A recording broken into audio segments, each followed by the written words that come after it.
જયારે હું વાતો કરું તો લાલુભાઈ ને આપણે પૂછીએ, લાલુભાઈ ઘરે હોય તો અહીં આવે, આપણું આવેદન તો લઈ, શા માટે આપણે આવેલા? બરાબર ને?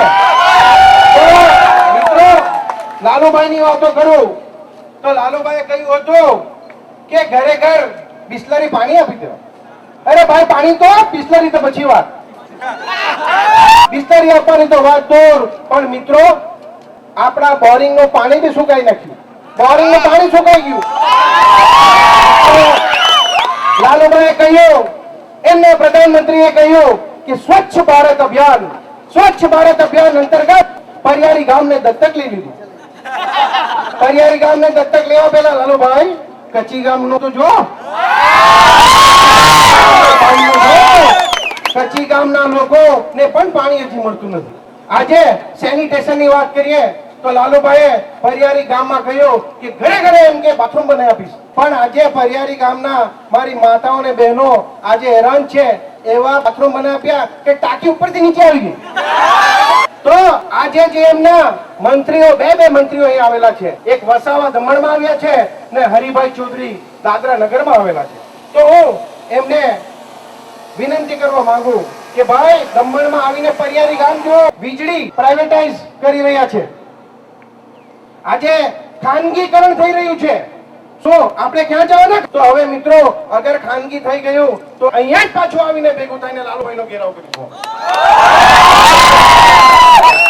કરોડોનો ગેસ દમણના દરિયામાં મળ્યો, કરોડોનો ગેસ મળ્યો, પરંતુ એ ગેસ ક્યાં જઈ રહ્યો છે?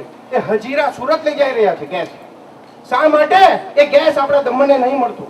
શા માટે આ ગેસ આપણા દમણમાં આવે તો આપણા યુવાન સાથીઓ, આપણી બહેનો, આપણી માતાઓ, એમને રોજગાર મળે? તો આ વાયા દરિયામાં જ ગેસ સુરત લઈ જવાના. હજારો કરોડ રૂપિયાનો મિત્રો આપણો ગેસ દમણનો મળ્યો છે, દમણના દરિયામાં મળ્યો છે. તો શા માટે આપણે ગુજરાત મોકલવાનું? તો મિત્રો આવા બધા કાવતરાઓ કરી રહ્યા છે. કોંગ્રેસના રાજમાં આપણે અહીંયા પાસપોર્ટ ઓફિસ ખોલાવેલી દમણમાં, એ પાસપોર્ટ ઓફિસ લાલુભાઈ બંધ કરાવીને બોમ્બે મોકલી. શું આપણા ભાઈએ અહીંયા પાસપોર્ટ લેવો હોય તો બોમ્બે જવાનું? શા માટે? દારૂનો વ્યવસાય આપણા દમણમાં વધારે, તમે જોયું હશે કે 100% વધારો થઈ ગયો, અને દારૂના ટેક્સમાં વધારો થવાથી આજે આપણા જે વ્યવસાય કરી રહ્યા છે અહીંયા લોકો, એમને બહુ મોટો પ્રોબ્લેમ થઈ રહ્યો છે. ગ્રામ પંચાયતના તમામ પાવરો લઈ લેવામાં આવ્યા. આજે ગ્રામ પંચાયતનો જે સરપંચ હોય એ સરપંચ પર કહી રહ્યું નહીં, અને આજે કોઈ ઘર બનાવવું હોય તો આપણે તો પંચાયતના સરપંચને પૂછતા ને, હવે પંચાયતના સરપંચ પાસે કહી રહ્યું નહીં. અહીંયા લાલુભાઈનો બી કચ્છી ગામમાં સરપંચ હશે, તેના સરપંચ પર કોઈ પાવર નથી રહ્યો. હવે દિલ્હીથી આવેલા અધિકારીઓ ત્યાંથી આપણને કહેશે કે આપણે ઘર બનાવવાનું કે નહીં. શું એ લોકોના બાપનો રાજ છે? આપણે અહીંયા ચૂંટાયેલા જનપ્રતિનિધિઓ છે, એ ચૂંટાયેલા જનપ્રતિનિધિઓ નક્કી કરશે કે આપણે અહીંયા દમણમાં શું કરવાનું અને કેવી રીતે કરવાનું. નોકરીની વાતો કરીએ તો આપણા યુવાન સાથીઓને નોકરી મળવી હોય તો આજે બહારના ગુજરાત અને મહારાષ્ટ્રથી આવીને નોકરી લે છે. શા માટે ગુજરાત અને મહારાષ્ટ્રનો યુવાન દમણ અને દીવમાં નોકરી કરે? શું આપણા આ બધા યુવાન સાથીઓ ભણેલા ગણેલા નથી? સી અને ડી ગ્રુપ, આપણે જ્યારે કોંગ્રેસની સરકાર હતી, યુપીએ ની સરકાર હતી, ત્યારે સી અને ડી ગ્રુપ ની કેટેગરાઇઝ કરી અને આપણે નક્કી કરેલું કે ફક્ત ને ફક્ત જે દમણનો ડોમિસાઇલ હોય એ ડોમિસાઇલને જ નોકરી આપવાની.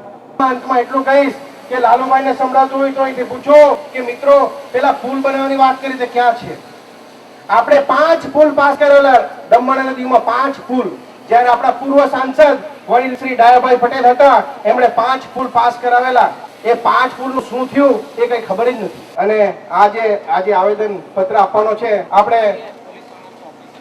પુલ આપણા ભારતીય જનતા પાર્ટીના જે સાંસદ છે એ ભારતીય જનતા પાર્ટીના સાંસદને આપણે આપવા માટે આવેલા છે, પરંતુ આપણા સાંસદ સભ્યો દેખાતા નથી. મારા ખ્યાલથી ઘરે જ છે કે બહાર ગયા ખબર નથી. તો મારે અહીં ઉપસ્થિત કોઈ મિત્ર હોય કે પછી કોઈ અહીંયા એક્ઝિક્યુટિવ મેજિસ્ટ્રેટ હોય, એમને રિક્વેસ્ટ કરો કે અહીંયા આગળ આવે, એમના વતી, લાલુભાઈ વતી, અને આપણું લઈ આવેદન પત્ર. ભાઈ લાલુભાઈ વતી આપણા ભાઈ અહીંયા આવ્યા છે, તેમને આવેદન પત્ર આપણે આપીએ. એ આવેદન પત્રમાં તમામ મુદ્દાઓ લખેલા છે કે આપણી દમણદીવની બહેનો, દમણદીવની માતાઓ, દમણદીવના યુવાન સાથીઓ, દમણદીવના વડીલો એમને શું શું પ્રોબ્લેમ છે અને એમના ભારતીય જનતા પાર્ટીની સરકાર એ શું કરી રહી છે એના માટે પણ આમાં તમામ મુદ્દાઓ લખેલા છે. તો આ તમારા સૌ વતી હું આવેદન પત્ર એમને સુપ્રત કરું છું.